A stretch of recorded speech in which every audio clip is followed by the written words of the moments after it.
మలయాళీ సినీ ఇండస్ట్రీని షేక్ చేసిన justice Hema committee రిపోర్టుపై అగ్రహీరో Mohan Lal ఎట్టకేలకు స్పందించారు. హేమా కమిటీ నివేదికను స్వాగతిస్తున్నామని, లైంగిక వేధింపులకు పాల్పడిన వారికి శిక్ష తప్పదని అన్నారు. మలయాళ సినీ పరిశ్రమను నాశనం చెయ్యొద్దని ఆయన వేడుకున్నారు. దర్యాప్తునకు పూర్తిగా సహకరిస్తామని, అప్పటి వరకు సంయమనం పాటించాలని కోరారు.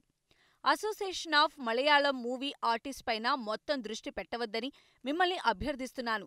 దర్యాప్తు జరుగుతోంది.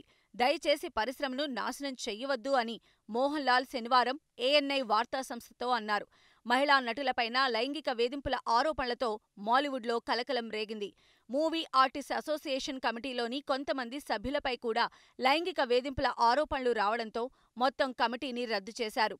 మోహన్ లాల్ అధ్యక్ష పదవికి ఈ నెల 27న రాజీనామా చేశారు. హేమా కమిటీ నివేదికను స్వాగతిస్తున్నాం. ఆ నివేదికను విడుదల చేయటం ప్రభుత్వం తీసుకున్న సరైన నిర్ణయం. అన్ని ప్రశ్నలకు అమా సమాధానం చెప్పదు.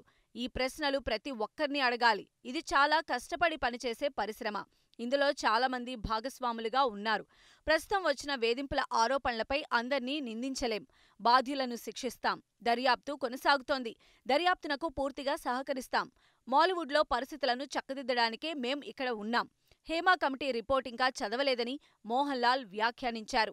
మాలీవుడ్ ఇండస్ట్రీలో శక్తివంతమైన పురుషుల మాఫియా ఆధిపత్యం నడుస్తోందని వస్తున్న ఆరోపణలపై మోహన్ లాల్ స్పందిస్తూ, అలాంటి పవర్ గ్రూప్ గురించి నాకు తెలియదు. నేను అందులో భాగం కాదని అన్నారు.